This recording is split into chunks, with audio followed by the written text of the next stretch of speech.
कि जिसे चाहा दर पे बुला लिया, जिसे चाहा अपना बना लिया।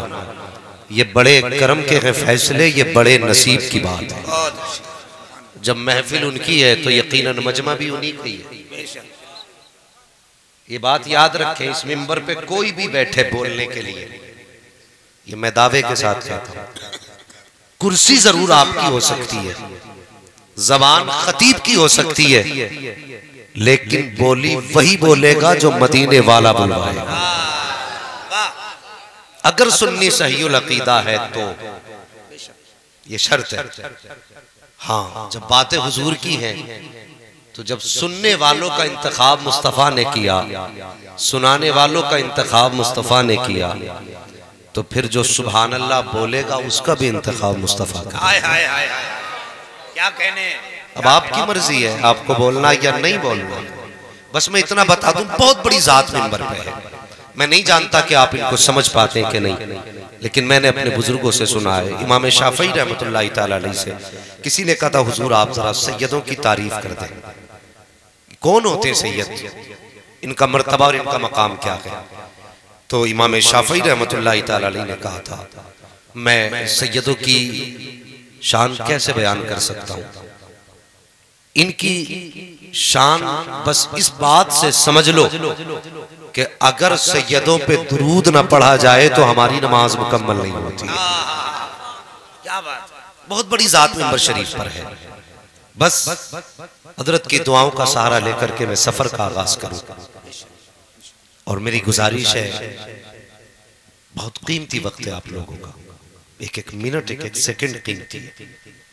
और वक्त के बारे में कहा गया, ये वो कैंची है, अगर आप इसे नहीं काटोगे तो ये आपको काट देगा। कुछ वक्त ऐसे काटते हैं कि चौराहों पे खड़े रहते हैं, कुछ ऐसे वक्त काटते हैं कि दूसरों की बैठकों में पड़े रहते हैं। हाँ, लेकिन सबसे अच्छा वक्त वो है जो अल्लाह रसूल की याद में गुजरा करता है। मैं समझता हूं इससे बेहतर वक्त शायद बहुत दिन के बाद आपको मिले। आज की ये मुबारक रात, और इस रात को अगर मैं ये कह दूं कि ये जश्न कुरान की रात है, ये अजमत कुरान की रात है, ये बरकत कुरान की रात है, तो बेजा नहीं। इंशाअल्लाह 3 हाफिज कुरान आप देखेंगे। हाँ, 3 हाफिज कुरान जिनके सर पे बुजुर्गों के हाथ से दस्तार रखी जाएगी। और ये जो नूरानी काफिला मिंबर शरीफ पे आप देख रहे हैं, अल्लाह इस काफिले को सलामत रखे। मैं नहीं जानता आप इसको किस नजरिए से देखते, लेकिन मैं इस काफिले को इस्लाम के मुस्तकबिल के नजरिए से देखता हूँ। मैं इस काफिले को इस्लाम के सुतून के नजरिए से देखता हूँ। मेरी कौम के नौजवान, तू हमारी कौम का फ्यूचर है, तू हमारी कौम का मुस्तकबिल है। आने वाला दौर तेरे कांधे पे टिका है। खुदारा बहकते कदमों को संभालो, अपने बहकते जो आपके नजरियात हैं उनका इलाज करो। आज बड़ी तकलीफ हुई हजरत, मैं गाड़ी में आ रहा था तो किसी साहब ने मेरे पास एक ऑडियो भेजा। सुनना जरा गौर से मेरी बात, अंदाज़े बयां मेरा बहुत शौक नहीं है, शायद कि उतर जाए तेरे दिल में मेरी बात। अगर हम नहीं सुधरे तो नारों का कोई नतीजा नहीं है। ये मैं बड़ी जिम्मेदारी के साथ जिम्मेदार मिंबर से कह के जा रहा हूं, अगर हम नहीं बदले तो नारों का कोई मतलब नहीं रह जाता। बड़ी तकलीफ हुई आज, एक ने ऑडियो भेजा मेरे पास और उसने कहा हजरत ये सुने, और जब उसको सुना ना यार तो कलेजा टूटने लगा, दिल की धड़कनें बढ़ने लगी। आप सोच रहे होंगे ऐसा उस ऑडियो में क्या था। किसी यतीम की आहें नहीं थी, किसी बेवा के नाले नहीं थे उसमें, किसी गरीब की उसके अंदर सोजो गदाज भरी बातें नहीं थी, बल्कि उस शख्स का तज़किरा था जो तुम्हें 5 वक्त मुसल्ले पे खड़े होकर रब की चौखट तक लेके जाता है। जानते हो, कोई इमाम छुट्टी लेकर के अपने घर आया, छुट्टी लेकर के, तो जो मस्जिद का मुतवल्ली ये जिम्मेदार था वो फोन करके कहता आप मत आना, हमने आपकी जगह दूसरे इमाम का इंतजाम कर लिया। तो वो जवाब में इमाम साहब कहते हैं साहब मैं छुट्टी लेके आया था, आप ऐसे कैसे मना कर सकते? अगर आपको निकालना ही था तो 1 महीने पहले खबर करेंगे। और ये कानून है हर इदारे, हर मदरसे का, हर सर्विस का। अगर आप अपनी मर्जी से अचानक निकालते तो आपको 1 महीने की तनख्वाह देना पड़ेगी। और अगर आपको 1 महीने बाद निकालना है तो 1 महीना पहले खबर करना पड़ेगा। ये बात उस इमाम ने कही कि जनाब अगर निकालना था तो 15-20 दिन पहले खबर की जाती। उन्होंने कहा हमें इससे मतलब नहीं, हमने दूसरे इमाम का इंतखाब कर लिया है। मुझे बता तो सही, अगर खुदा ने सदारत का ताज तेरे सर पे रखा है, अगर मस्जिद का मुतवल्ली तुझे बनाया है, तो तुझे क्या लगता है यहाँ की वाहवा लेके मर जाएगा, यहाँ की दादो तहसील लेके मर जाएगा? और याद रख, जितना बड़ा जिम्मेदार होगा सवाल उतना ज्यादा सख्त किया जाएगा। अगर तुझे मस्जिद का मुतवल्ली बनाया गया है तो याद रख, इमाम का हिसाब बाद में होगा, तेरा हिसाब पहले लिया जाएगा। और ये भी याद रखो, मेरे नबी ने फरमाया है, जो जमीन वालों पे रहम नहीं करता अल्लाह उस पे रहम नहीं करता है। अगर तुम चाहते हो कि खुदा तुम पे रहम करे तो तुम कमजोरों पे रहम किया करो।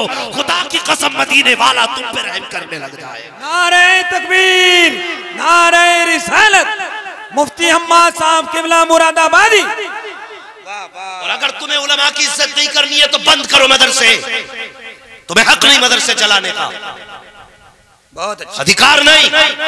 और जब चला रहे हो तो फिर एहतराम ऐसे करो जैसे हमें इस्लाम सिखाता। हाँ, तुमने क्या समझा? 5 वक्त की नमाज पढ़ के छुट्टी कर दी, बात खत्म हो गई।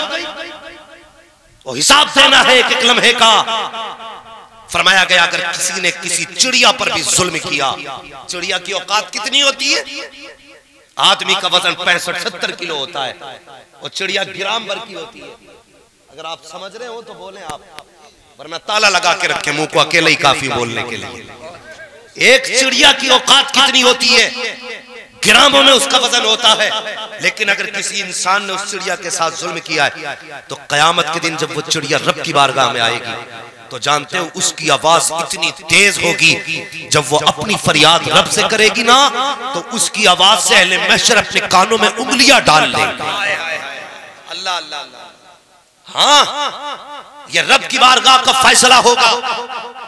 मशीयत कहेगी पता क्या बात है, वो परिंदा कहेगा मालिक इसने मुझे बिला वजह सताया था, ये जुल्म इसने किया था, मेरे साथ ये जाती की गई थी। अल्लाह अकबर, वहां रिश्वत नहीं चलेगी, वहां चेहरे देख के फैसले नहीं होंगे, वहां तुम्हारी वोटिंग का फायदा नहीं होगा, वहां तुम्हारी औकात और तुम्हारी बिसात से अंदाजा नहीं लगाया जाएगा। जब चिड़िया इंसाफ मांगेगी तो मशीयत का नकीब आवाज देगा, ठहर जा, सब्र कर, आज कोई रोकने वाला नहीं है, आज तू मांगती जा, तेरा रब देता जाएगा। एक एक बाल का हिसाब लिया जाएगा। और इंसानों पे जुल्म करने वालों, याद रखना, अगर आज इन मजलूमों का कोई नहीं है तो ये मत समझना कोई इनका बदला लेने वाला नहीं है। खुदा की कसम, जब रब की अदालत होगी, मुस्तफा हिमायत में खड़े होंगे, उस वक्त जालिमों को बचाने के लिए कोई माई कलाल पैदा हो नहीं सकता। हाय हाय हाय, क्या कहने, जिंदाबाद, हक है हजरत। देखभाल के जुल्म करो, हद हो गई। अब भी शर्म नहीं आई हमें? मस्जिदों पे कब्जे हो रहे हैं हमारी, कब जागेंगे हम? अब तक तो एक विवादित मस्जिद का झगड़ा था, अब बनी बनाई तोड़ी जा रही है। और बता, जब हम इमाम की हिफाजत नहीं करेंगे तो फिर इमामों की हिफाजत करेगा? बताओ तो सही है। उलमा बैठे और इंसाफ के साथ बात बताएं, जितने काबिल लोग थे उन्होंने इमामतें छोड़ के बिजनेस शुरू कर दिया। क्यों? कौन से तंग आके? अगर ये हालात हमारे रहे, खुदा की कसम कोई जनाजा पढ़ाने वाला नसीब नहीं होगा। अगर हमने इनकी इज्जत नहीं की तो कोई कान में अजान पढ़ने वाला नसीब नहीं होगा। खुदा के वास्ते इनकी इज्जत करो, इनकी कदर करो। कसूर क्या है इमाम का? ये मजलूम है ना, ये कमजोर है, तुम्हारे सामने कोई इसकी 4 बात कहने वाला नहीं। तुम पावर में हो, गांव वाले हो, जिसे चाहोगे कान पकड़ के निकाल दोगे। वो बदबख्त कह रहा था फोन पे, रिकॉर्डिंग में मैंने सुना, उसने कहा मस्जिद का निजाम हमारी मर्जी से चलेगा, तुम्हारी मर्जी से नहीं। और सुन, मस्जिद तेरे बाप की नहीं, मस्जिद खुदा पाक की है। मस्जिद में निजाम उसका चलेगा जो खुदा वाला भी होगा, मुस्तफा वाला भी। क्या कहने हैं, जिंदाबाद। नारे तकबीर, नारे रिसालत, रसूल आजम कॉन्फ्रेंस, मदरसा अशरफिया रज़ाउल उलूम, जश्न दस्तार बंदी। हमने इनकी औकात जानी नहीं, इनकी हैसियत को समझा नहीं। अगर समझना है तो कभी नबी के बिलाल से समझ में आएगी कहानी, मुअज्जिन की अपनी शान क्या होती है। हाँ, हजरत बिलाल की जबान में लुकनत थी, बड़े शीन की जगह छोटा सीन निकलता था।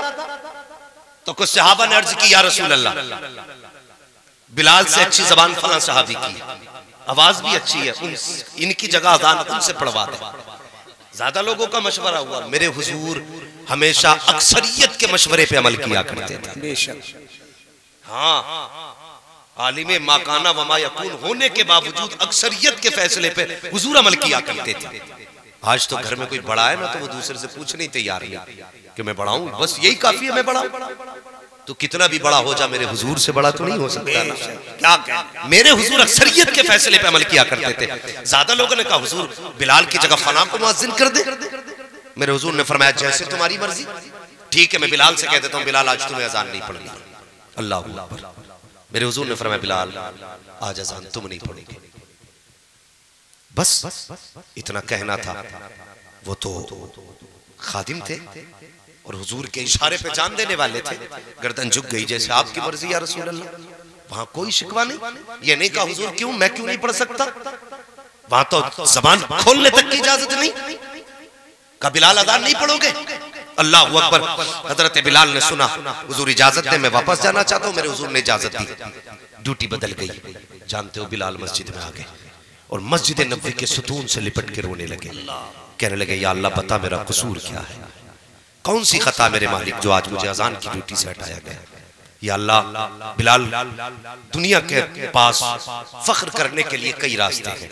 कोई हसब पे फख्र करता है, कोई नसब पे फख्र करता है, कोई नस्ल पे फख्र करता है, कोई खानदान पे फख्र करता है। मगर मेरे मालिक, मेरा तो हसब भी कोई खास नहीं, मेरी तो नस्ल भी कोई खास नहीं। ए मेरे मालिक, अगर मैं हसब की बात करूं तो मैं पैदाइशी गुलाम। मेरे अल्लाह सिर्फ एक बात पे फख्र था कि मैं तेरे महबूब की मस्जिद का मुअज्जिन हूं। ए मेरे मालिक, आज ये ड्यूटी भी ले ली गई। मालिक या तो मस्जिद का मुअज्जिन बना दे और या फिर मुझे जीने के मेरा अब कोई सहारा नहीं। या अल्लाह मैं जीना नहीं चाहता। अल्लाह अकबर। रात गुजरी, रात का वक्त गुजरता गया। मैंने ये रिवायत तो नहीं पढ़ी कि सूरज नहीं निकला था, अलबत्ता इतना पढ़ा है जब बिलाल बेकरार हुए जिब्रील अमीन आ गए हैं। कहते हैं या रसूल अल्लाह बिलाल बेकरार है, बिलाल की बेकरारी रब से देखी नहीं जाती है। मेरे महबूब जाइए जाके बिलाल को राजी कर लीजिए। अल्लाह अकबर। हाँ, जिब्रील ने इतना कहा था या रसूल अल्लाह अगर बिलाल को ड्यूटी से हटाया गया तो उस वक्त तक फजर तुलू नहीं की जाएगी जब तक बिलाल अजान के लिए तैयार नहीं होंगे। मेरे हुजूर ने बिस्तर छोड़ा है, अपनी जगह से उठे, जब मस्जिद में आए हैं बिलाल को सुतून से लिपटे हुए देखा। चीख मार के बिलाल रो रहे थे। मेरे हुजूर ने कंधे पे हाथ रखा। जैसी कंधे पे मुस्तफा का हाथ आया है, ओ यार हुजूर का हाथ था, नूरानी हाथ था। हाथ कंधे पे आया, ठंडक कलेजे पे आ गई थी। समझ गए ये हाथ जाने जाना का हाथ है, ये मेरे महबूब का हाथ है।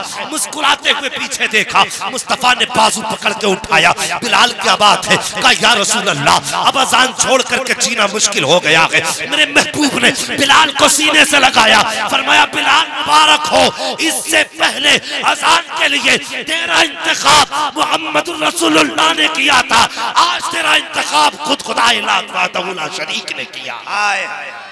नारे तकबीर, जोर से बोले नारे तकबीर, नारे रिसालत। वाह वाह वाह वाह वाह वाह वाह, क्या कहने ऐसा बना रखा है। हाँ, एक जगह मैं पढ़ता था, हजरत जी पढ़ता था मदरसे में ना, तो एक आया और मस्जिद में इमामत भी करता था मैं। तो हालात देखिए कौम के, अल्लाह इस कौम को अक्ल सलीम अता फरमाए। एक सफेद जोड़ा और उसमें एक कंगा और एक तेल की शीशी। मैंने कहा ये क्या है, कहने लगे हजरत ये आपके लिए। मैंने कहा बड़ा मेहरबान मुक्तदी है, मेरे लिए जोड़ा ले आया। रख के थोड़ी देर कहने लगा बताएं हजरत ये 3 महीने हो गए खरीदे हुए, अब्बा के इसाले सवाब के लिए खरीदा था। हाँ, सोचा किसी गरीब को दे देंगे, कहा कोई गरीब नहीं मिला, सोचा इमाम साहब को ही दे दें। मैंने वो उठा के फेंक के मारा तो हालत ये थी, मुक्तदी सूट से आ गया था, सूट मुक्तदी से आ गया था। ये हालात हमारी कौम के।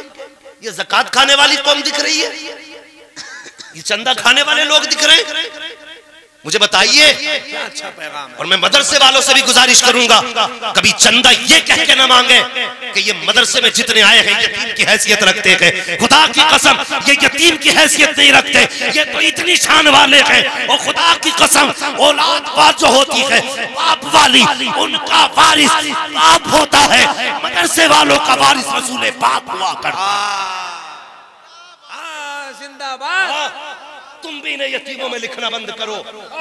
ये यतीम नहीं है, ये मुस्तफा के मेहमान है। बेशक मुस्तफा के मेहमान है। यूं ही अजमत नहीं इनकी इतनी।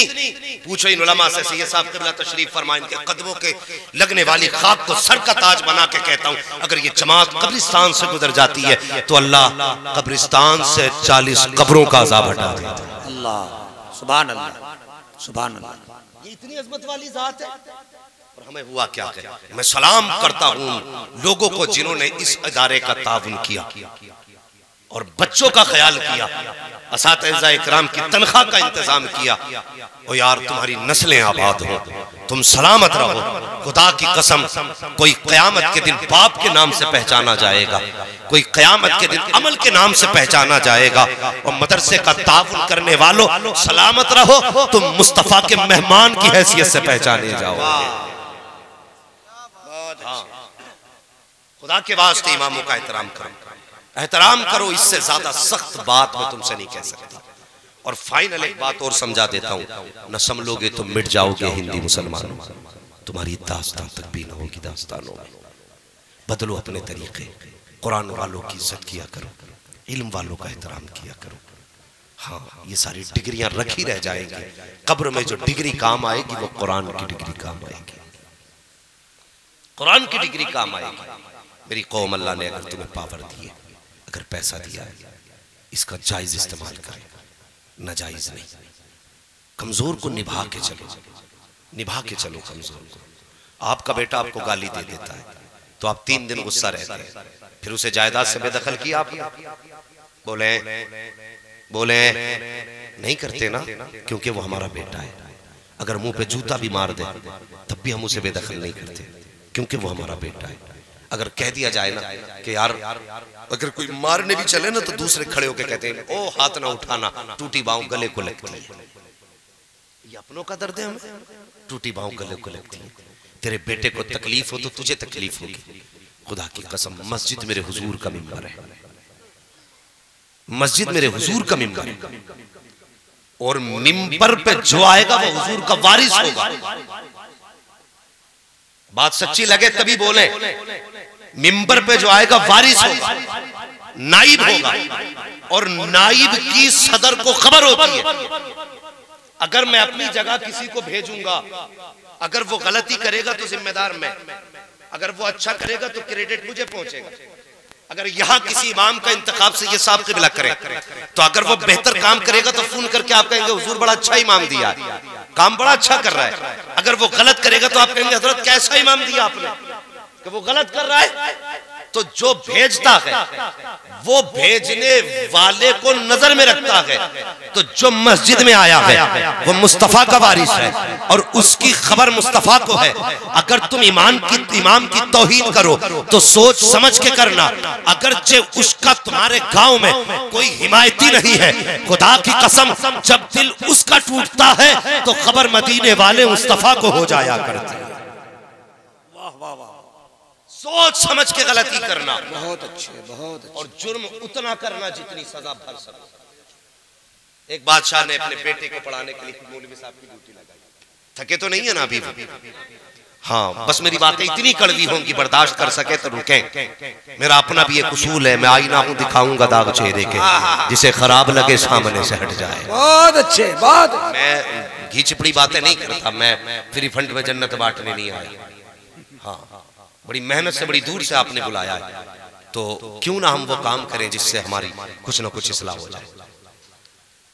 गुनाह उतना करना जितने की सजा बर्दाश्त कर सके। बादशाह ने अपने बच्चे की तालीम के लिए मौलाना की ड्यूटी लगा दी कि आप मेरे बेटे को पढ़ाइए। उन्होंने कहा मैं तेरे घर पढ़ाने नहीं आऊंगा, तेरा बेटा मेरे मकतब में पढ़ने आएगा। अल्लाह। हाँ, उलमा से भी गुजारिश, अमीर कितना भी बड़ा आ जाए सरहाना ना छोड़ना, गुजारिश है, सरहाना ना छोड़ना। अगर तुम कहो हमने ये इनकिसारी में छोड़ा है तो ये इल्म की तौहीन है। आप अपने इल्म की तौहीन ना करें। कितना भी बड़ा मनसब वाला हो जाए, कुरान से बड़ी डिग्री कोई नहीं हो सकती। क्या कहने, क्या कहने। ज़हन में बात रखे, कुरान से बड़ी डिग्री नहीं हो सकती है, और जो कुरान का नहीं हो सकता वो कभी तुम्हारा भी नहीं हो सकता। हाँ, तो बादशाह का बेटा था, बादशाह कहने लगा पढ़ाओ मेरे बेटे को। उसने कहा नहीं, बेटा तेरा है, पढ़ना चाहता तो मेरे मकतब में आएगा। उसने कहा ठीक है, भेज दिया पढ़ने के लिए। पढ़ते रहे, सालों बीत गए। जब बच्चा फारिग हुआ ना, तो एक दिन उस्ताद ने कहा बेटे सारी तालीम मुकम्मल हो गई, कल एक दिन के लिए और आ जाना। क्या कहा? कल। बात समझ रहे हैं ना आप? कल बोले आप, मुंह खोले आप। कल चंदा नहीं मांग रहा हूं आपसे, कल और आ जाना।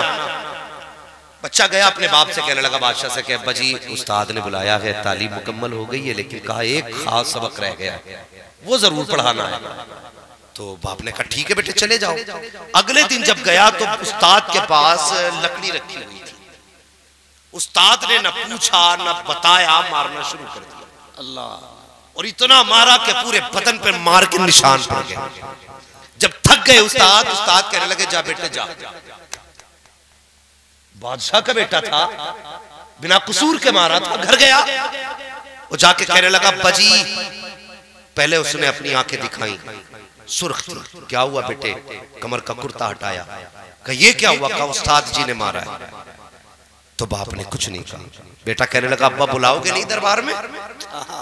तो उसने कहा बेटे वो तेरे उस्ताद हैं, वो अगर तेरी खाल भी उधेड़ देते मुझे हक नहीं मैं दरबार में। अल्लाह अल्लाह अल्लाह अल्लाह, ये नसीहत हासिल करें आप इससे। कहने लगा वो उस्ताद है, अगर खाल भी उधेड़ लेते तो मुझे हक नहीं। अल्लाह अकबर। बाप बेटे की गुफ्तगू हुई, बर्दाश्त करके बेटा रह गया। फिर कुछ दिन जिया। जब बेटा जवान हुआ, बाप का इंतकाल हुआ। बाप का इंतकाल होते ही जैसे ही ये शहजादा अपनी कुर्सी पे बैठा ना, इसने सबसे पहला हुक्म जारी किया कि जाओ जाकर के सबसे पहले मेरे उस्ताद को मेरे दरबार में पेश किया जाए।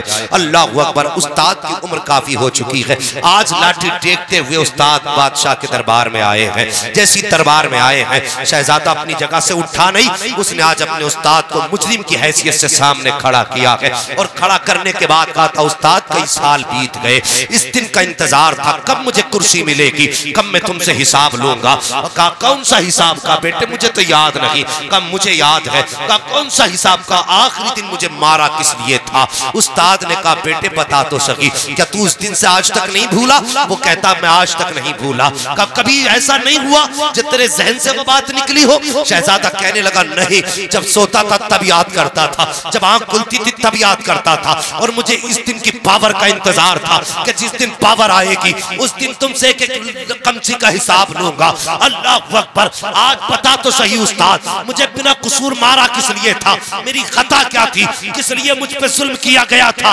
अब उस्ताद का जवाब सुनना प्यारे। उस्ताद ने कहा था लख्ते जिगर नूरे नजर बात सुन ले, आज ही के लिए तुझे वो सबक पढ़ाया गया था। का कौन सा सबक और आज से क्या मतलब है? तो उस्ताद ने कहा था बेटे मुझे मालूम था एक दिन तू अपने बाप के इंतकाल के बाद इस कुर्सी पर बैठेगा, यहाँ बैठ करके तू फैसले करेगा, इंसाफ भी करेगा, लोगों को हक दिलाएगा। तो कहा बेटे ये मार इसलिए मारी थी कि जब तू यहाँ बैठ करके फैसला करे तो किसी कमजोर के साथ ज्यादती मत करना, किसी पे जुल्म मत करना, इसलिए कि मजलूम कभी भी जुल्म को भूला नहीं करता है। अगर कयामत के दिन भी वो उठेगा तो तेरा हाथ पकड़ के रब की बारगाह में लाएगा और उस वक्त तक नहीं छोड़ेगा जब तक तुझसे के जुल्म का हिसाब न ले लेगा।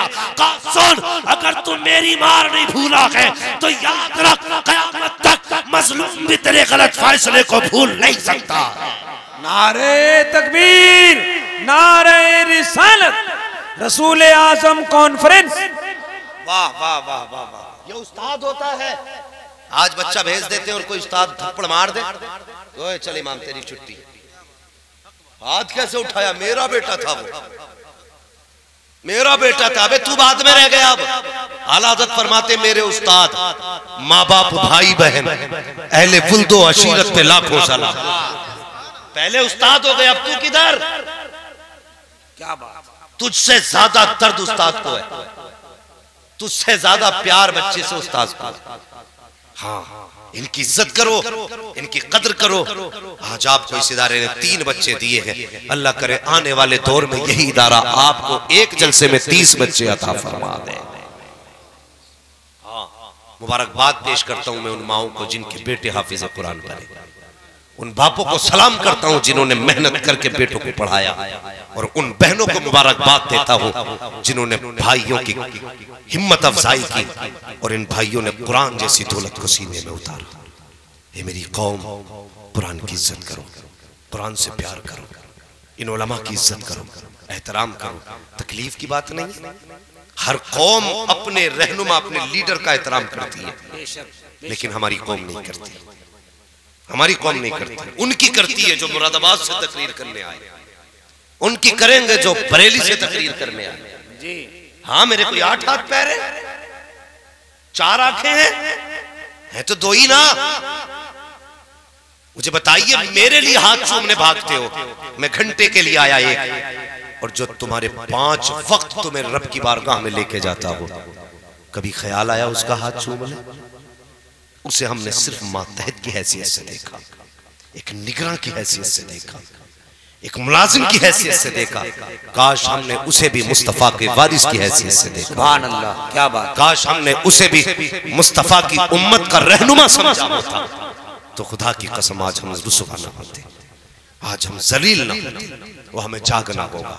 अभी हम अपने इमामों को रुसवा कर रहे हैं। वो क्या नाम है उसका, नुपुर शर्मा जने, क्या नाम है उसका, नुपुर शर्मा। उस बदबख्त ने उम्मुल मोमिनीन और तेरे मेरे नबी की शान में गुस्ताखी की। किसी की कान में चूर रेंगी, हम अपने बिजनेस में लगे रहे, जवान कानों की लीड कानों में लगा के मस्त रहा। और यार, अगर हुजूर की इज्जत सलामत नहीं रही तो तेरी मेरी जिंदगी का मकसद क्या? बता तो सही। कितने लोगों ने मेमोरेंडम दिए, कितने लोगों ने जाके FIR दर्ज कराई, मुझे बताओ ना। फख्र से कहते खाते हैं तेरे दर का, पीते हैं तेरे दर का, पानी है तेरा पानी, दाना है तेरा दाना। क्या कोई जिम्मेदारी उम्मत की नहीं रही आज? और हम आज भी हुजूर के वारिसों को जलील करने पे लगे। कब बदलेंगे हम? अगर हुजूर के सच्चे आशिक हो ना, तो ये तहिया करके उठो, जब तक जिएंगे कुरान और कुरान वालों की खिदमत करते रहे। बोलो, करते हो ऐद इंशाअल्लाह? बोलो इंशाअल्लाह। जो नहीं बोल रहा है वो उसकी मर्जी है, और मैं पड़ोसी से भी नहीं दिखवाऊंगा, इसलिए कि मेरा ईमान है, कोई देखे न देखे, मदीने वाले मुस्तफा देख रहे हैं। हुजूर को खबर है कौन इस जलसे में कैसे बैठा है। हमने तो कुछ भी नहीं दिया हुजूर के लिए, हमने कुछ भी नहीं दिया, पूरी जिंदगी लंगर खाते खाते गुजर गई। अल्लाह अकबर। देने वालों से पूछो क्या न दिया, कैसी कैसी कुर्बानियां दी, कैसी कैसी कुर्बानियां पेश की गई। एक जंग के मौके पे मेरे हुजूर ने ऐलान फरमाया था, लोगों, इस्लाम को जवानों की जरूरत है, इस्लाम को जवानों की जरूरत है, इस्लाम को खून की जरूरत है। जब ये बात मेरे हुजूर ने कही थी और आशिक ये सदा लेकर के गलियों में चक्कर लगा रहा था ना, तो जितनी औरतें थी सब उठ के बैठ गई थी, सब उठ के बैठ गई थी। आज तेरी मेरी माँ बहन भी उठ के बैठती है, मेलों के लिए, तमाशों के लिए, हाँ, ढोल और गानों के लिए। अल्लाह अकबर। वो कैसी बेटियां थी, जैसी हुजूर ने फरमाया, मुझे तुम्हारे जवानों की जरूरत है, खून की जरूरत है। बहनें उठ के बैठ गई, भाइयों को उठाया, भाइयों को तैयार किया, हुजूर ने बुलाया है। अल्लाह अकबर। भाई दूल्हा बन रहे थे, बहनें दूल्हा बना रही थी। कितना अजीब मंजर रहा होगा जब बहनें भाइयों के हाथों में तलवारें दे रही थी, तो उस वक्त कह रही थी, लखते जिगर नूरे नजर, हमारा मान है तू, हमारा अभिमान है तू, हमारा फख्र है तू, हमारा फख्र, हमारा घमंड है तू। जा तो रहा है, लेकिन या तो गाजी बन के आना या फिर शहीद बन के आना है, मुंह छुपा के वापस नहीं आना है। या तो जान हुजूर पे लुटा के आना है, या फिर हुजूर की इज्जत बचा के लानी है। ये बहनें तकरीर कर रही थी।